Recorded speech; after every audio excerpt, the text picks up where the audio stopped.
സുന്നി ഐക്യം ആവശ്യമായ ഒരു കാലഘട്ടത്തിലാണ് നമ്മളുള്ളത്.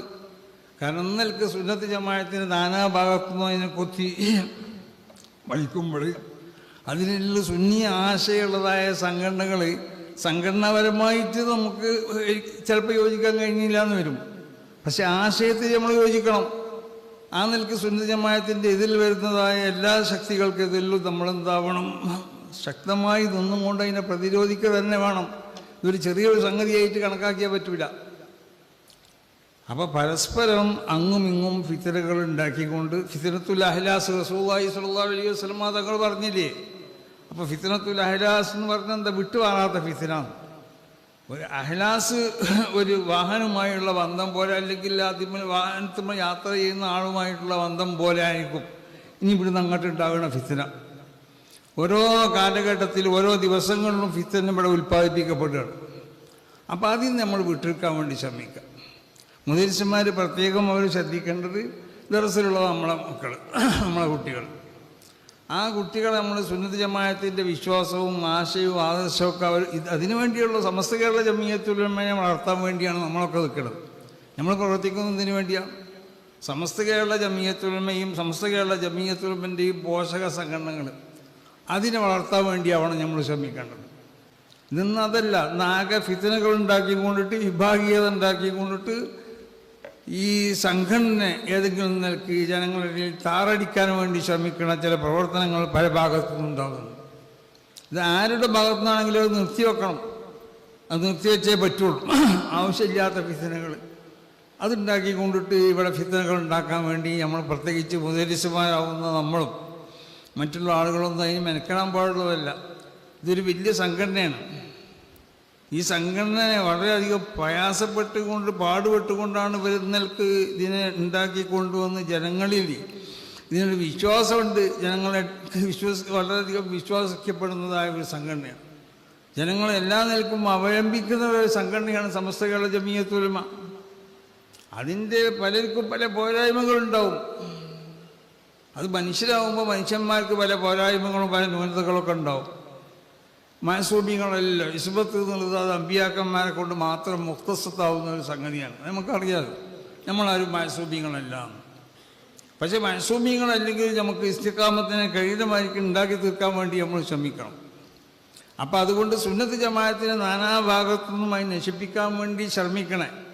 സുന്നത്ത് ജമാഅത്തിൻ്റെ ആശയം ഇവിടെ വേണ്ട. ഇവിടെ ജനറൽ ഇസ്ലാം മതീന്ന് ഉദ്ദേശിക്കുന്ന ഒരുപാട് ആളുകൾ ഇവിടെ ഉണ്ട്. അത് നമ്മൾ സുന്നികളെന്ന് മാത്രമല്ല, സുന്നികളല്ലാത്ത ആളുകൾക്കും ആ ഒരു അഭിപ്രായം ഉണ്ടാവും. സുന്നികളിൽ നിന്നും അങ്ങനത്തെ അഭിപ്രായങ്ങൾ ഉണ്ടാവുമ്പോൾ അതാണ് ഏറ്റവും അധികം പ്രയാസകരപ്പെടുത്തുന്ന ഒരു സംഗതി. അത് നമ്മൾക്ക് ഉണ്ടാവാൻ പാടുള്ളതല്ല.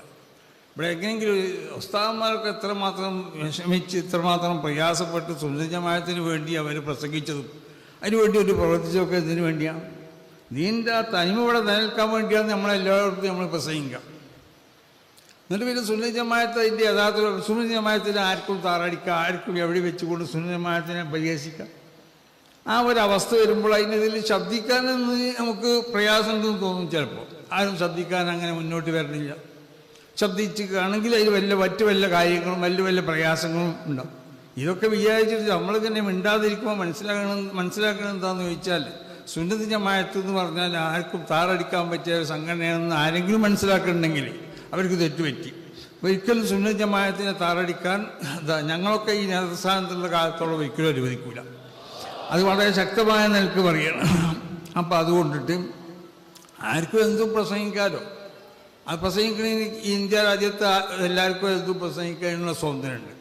പക്ഷേ പറ്റുള്ള വേദികൾ വെച്ചുകൊണ്ട് അവർ പറഞ്ഞോട്ടെ. നമുക്കിപ്പോൾ ഇവിടെ മുജാഹിദീങ്ങൾ അവരെ ആശയങ്ങൾ അവരെ വേദിയിൽ വെച്ചുകൊണ്ട് പ്രസംഗിക്കണം. നമ്മൾക്കതിന് യാതൊരു വിരോധമില്ല, പ്രസംഗിച്ചോട്ടെ, നമ്മളതിന് നിൽക്കും എന്നതുപോലെ ഉപയോഗപ്പെടുത്തേണ്ട വേദി അല്ലാത്ത വേദികൾ അതിനു വേണ്ടി ഉപയോഗപ്പെടുത്തിയാൽ അതിൻ്റെ പ്രത്യാഘാതം വളരെ ശക്തമായിരിക്കും. അത് വളരെ അപകടത്തിലേക്കുള്ള പോക്കായിരിക്കും. ബന്ധപ്പെട്ട എല്ലാവരോടും പ്രത്യേക ഉണർത്തുകയാണ്. അപ്പോൾ അതുകൊണ്ടിട്ട് സമസ്ത കേരള ജമിയത്തുൽ ഉലമ അതിൻ്റെ എല്ലാവിധ നിയമങ്ങളും സമസ്ത കേരള ജമിയത്തുൽ ഉലമയുടെ ആശയങ്ങളും ആദർശങ്ങളും ഒക്കെ ഉൾക്കൊണ്ടാൽ മാത്രം പോരാ, പൂർണ്ണമായി സമസ്ത കേരള ജമിയത്തുൽ ഉലമക്ക് വഴിപ്പെട്ടുകൊണ്ടിട്ട് സമസ്ത കേരള ജമിയത്തുൽ ഉലമയുടെ ഉപദേശങ്ങളും നിർദ്ദേശങ്ങളൊക്കെ അനുസരിച്ചു കൊണ്ട് പോകണ ഏതെല്ലാം വിദ്യാഭ്യാസങ്ങളുണ്ടോ അതൊക്കെ സമസ്ത അംഗീകരിക്കുന്ന വിദ്യാഭ്യാസ സംഘടന തന്നെയാണ്. അതിന് സമസ്ത കേരള ജമിയത്തുൽ ഉലമയുടെ പൂർണ്ണമായ പിന്തുണയുണ്ടാവും. അതുകൊണ്ടിട്ട് ഈ സംഘടന സമസ്ത കേരള ജമിയത്തുൽ ഉലമ എന്ന് പറയുന്ന ഈ സംഘടന ഇത് വളരെ വിശുദ്ധമായ ഒരു സംഘടനയാണ്. ഇത് 100ഓളം വർഷങ്ങൾ ഇവിടെ ആയി തുടങ്ങി. ഇതിൻ്റെ പ്രവർത്തനം ഇവിടെ തുടങ്ങിയിട്ട് ഇതുവരെയുള്ള കാലഘട്ടത്തിൽ ഈ ഇന്ത്യ രാജ്യത്തിൻ്റെ അതിലേക്ക് ഏതെങ്കിലും നിലക്ക് രാജ്യത്തിൻ്റെ നന്മയ്ക്ക് എതിരാകണം, രാജ്യത്തിൻ്റെ സുരക്ഷിതത്വത്തിന് എതിരാകണം, രാജ്യത്തിൻ്റെ വളർച്ചയ്ക്ക് എതിരാകണം എന്തെങ്കിലും ഒരു തീരുമാനങ്ങളോ എന്തെങ്കിലും ഒരു പ്രവർത്തനങ്ങളോ സമസ്ത കേരള ജമിയത്തുൽ ഉലമയിൽ നിന്നോ അതിൻ്റെ ഉസ്താദന്മാരിൽ നിന്നോ അതിൻ്റെ പ്രവർത്തകരിൽ നിന്നോ ഇതുവരെ ഉണ്ടായിട്ടില്ല. ഈ രാജ്യത്തിൻ്റെ മതസൗഹാർദ്ദം അത് നിലനിർത്തുന്നതിൽ വലിയ പങ്കാണ് സമസ്ത കേരള ജമിയത്തുൽ ഉലമ വഹിച്ചിട്ടുള്ളത്.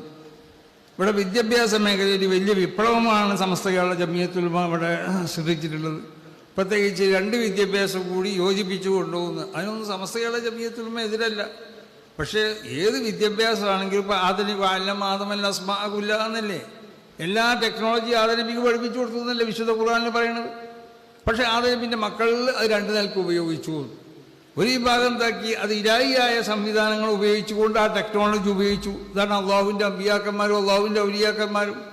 മറ്റൊരു വിഭാഗം എന്താക്കി ഭൗതിക ശാസ്ത്ര സാങ്കേതിക യന്ത്രങ്ങൾ ഉപയോഗിച്ചുകൊണ്ട് അത് ഇതാണ് പുതിയ ശാസ്ത്രജ്ഞന്മാരതാണ്. അവർ എന്താണ് കുറഞ്ഞ സമയം കൊണ്ട് മണിക്കൂറുകൾ യാത്ര ചെയ്യുന്ന സ്ഥലത്തേക്ക് ചെന്നെത്താനുള്ളതായ അതിൻ്റെ മാർഗങ്ങൾ അവർ കണ്ടുപിടിച്ചു. ഇത് മുമ്പ് ഔലിയാക്കന്മാരും അമ്പിയാക്കന്മാരൊക്കെ കണ്ടുപിടിച്ചതല്ലേ, അവർ ചെയ്തതല്ലേ. പക്ഷെ അവർ ചെയ്തതെന്താ, അത് ഇലാഹിയായ മാധ്യമങ്ങൾ ഉപയോഗിച്ചു കൊണ്ടിട്ട് ശാസ്ത്ര സാങ്കേതിക യന്ത്രങ്ങളെല്ലാം അവർ ഉപയോഗിച്ചത് ഇലാഹിയാവുന്ന മാധ്യമങ്ങളാണ്. ലോകത്തുള്ള എല്ലാ വാർത്തകളും അവർ സംഭരിച്ചില്ലേ, അവർ കേട്ടില്ലേ. അതൊക്കെ എങ്ങനെ ലോകത്തുള്ള പലരോടും അവർ സംസാരിച്ചില്ലേ. ഇതൊക്കെ തന്നെ ഇലാഹിയായ മാധ്യമങ്ങൾ ഉപയോഗിച്ചിട്ടാണ്. അപ്പോൾ ആദം നബി അലൈഹി സ്വലാത്തു വസ്സലാമിൻ്റെ മക്കൾ അത് 2 നിലക്ക് ഉപയോഗിച്ചു. അപ്പം അത് അടിസ്ഥാനപരമായി തഖ്വയിൽ അധിഷ്ഠിതമായി കൊണ്ട് അത് ഉപയോഗിക്കാൻ പറ്റും. അതാണ് മഹാന്മാരൊക്കെ പറഞ്ഞത്. ഒരു മനുഷ്യൻ അവൻ്റെ ഹൃദയത്തിനെ വിശുദ്ധമാക്കി ഹൃദയത്തിൽ നിന്ന് മോശമായ സ്വഭാവങ്ങളൊക്കെ ഒഴിവാക്കുകയും ചെയ്താൽ അവനക്ക് ലോകത്തുള്ള എല്ലാ അറിവുകളെ സംബന്ധിച്ചും അവനക്ക് വിവരം അവൻ്റെ ഹൃദയത്തിലേക്ക് നൽകപ്പെടുന്നതാണ്. അവൻ്റെ ഹൃദയത്തിൽ പ്രത്യേകമാവുന്നതായ ഒരു കശ്ഫ്, അതിനെ മനസ്സിലാക്കാനുള്ള പ്രത്യേകമാവുന്നതായ ചില വാസിത്തകൾ അല്ലാഹു സുബ്ഹാനഹു വ തആല നൽകും. അത് ഉപയോഗിച്ചുകൊണ്ട് അവർക്ക് മനസ്സിലാക്കാൻ കഴിയും. അപ്പോൾ അതുകൊണ്ടാണ് ഏത് വിദ്യാഭ്യാസമാണെങ്കിലും സമസ്ത കേരള ജമിയത്തുൽ ഉലമ പറയുന്നത് എന്താണെന്ന് ചോദിച്ചാൽ അത് ശരീഅത്ത് എതിർക്കാത്ത ഏത് വിദ്യാഭ്യാസം പറ്റും, കുഴപ്പമൊന്നുമില്ല. പക്ഷേ ഏത് അടിസ്ഥാനപരമായിട്ട് അതിന് തഖ്വയിൽ അധിഷ്ഠിതമായ നിലക്ക് നമ്മളുള്ളൊരു സംവിധാനം നമ്മൾ ഉണ്ടാക്കി തീർക്കണം. ഇതാണ് നമ്മളെ പള്ളി ദർസുകളിലൊക്കെ ഉള്ള സംവിധാനം. ആ പള്ളി ദർസുകൾ അതേ സ്വഭാവത്തിലുള്ള നമ്മളെ സ്ഥാപനങ്ങളിലും അതുപോലുള്ള സംവിധാനങ്ങളാണ്. ഈ സംവിധാനം നിലനിർത്താൻ വേണ്ടി നമ്മൾ ശ്രമിക്കുക, അതാണ് വേണ്ടത്. അത് ഉസ്താദന്മാരെയിൽ ശ്രദ്ധിക്കേണ്ടതുണ്ട്. അത് പള്ളി ദർസുകളിലുള്ള ഉസ്താദന്മാർ ശ്രദ്ധിക്കണം, കോളേജുകളിലുള്ള ഉസ്താദന്മാർ ശ്രദ്ധിക്കണം. കോളേജുകളിലുള്ള ഉസ്താദന്മാരും പള്ളി ദർസുകളിലുള്ള ഉസ്താദന്മാരും ഒക്കെ ഇതൊക്കെ സംഘടനാപരമായ കാര്യങ്ങൾ പറയാൻ കിതാബ് ഓതി കൊടുക്കാൻ സമയം കാണാതെയും ഉള്ള ഒരു അവസ്ഥ ഉണ്ടാവാൻ പാടില്ല. പല സ്ഥാപനങ്ങളിലുള്ള നമ്മളെ ഉസ്താദന്മാരൊക്കെ എന്താ കിതാബ് ഓതി കൊടുക്കുന്നതിനേക്കാൾ അവർ സമയം കണ്ടെത്തുന്നത് സംഘടനാപരമായ സംഘടന പാടം നമുക്ക്. ആ സംഘടനയിൽ ഭിന്നിപ്പുണ്ടാക്കുന്ന നിലക്കുള്ളതായ സംസാരങ്ങളെല്ലാം നമ്മളിൽ നിന്നുണ്ടാവേണ്ടത്. സംഘടനൻ്റെ പിന്നിൽ നിന്നും കൊണ്ട് സംഘടനൻ്റെ ആ കൊടക്കയിൽ നിന്നും കൊണ്ട് സംഘടനയെ ശക്തിപ്പെടുത്താൻ വേണ്ടി നമ്മൾ ശ്രമിക്കണം. ആ രംഗത്ത് ഒരു വലിയ വിപ്ലവം തന്നെ മുദരിസന്മാർക്ക് ചെയ്യാൻ കഴിയും. ആ മുദരിസന്മാരോട് പറയാനുള്ളത്, ഒരു ദർസിലുള്ള ഉസ്താദ് അല്ലെങ്കിൽ ഒരു കോളേജിലുള്ള ഉസ്താദ് ആണെങ്കിലൊക്കെ കോളേജിലുള്ള ഉസ്താദന്മാരേക്കാൾ വലിയ ബന്ധമാണ് നയിക്കണം കുട്ടികൾക്ക് ദർസിലുള്ള ഉസ്താദന്മാരോട്. കോളേജിലുള്ള ഉസ്താദന്മാരോടും ആ നിലക്കുള്ള ബന്ധങ്ങൾ തന്നെ ആയിരിക്കും. ഈ ബന്ധങ്ങളൊക്കെ നമ്മളെന്തൊക്കെ സംഘടന നന്മക്ക് വേണ്ടി ഉപയോഗപ്പെടുത്തും. സംഘടനയെ സംബന്ധിച്ച് പറഞ്ഞ് മനസ്സിലാക്കി കൊടുക്കുക. സംഘടനയുടെ മുൻകഴിഞ്ഞ മഹത്തുക്കളാവുന്ന ഉസ്താദന്മാർ അവരുടെ ജീവിത രീതി അവർക്ക് പറഞ്ഞ് മനസ്സിലാക്കി കൊടുക്കുക.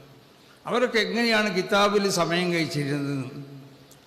മുമ്പ് പിന്നെ തായക്കോട് കുഞ്ഞൽവിയിൽ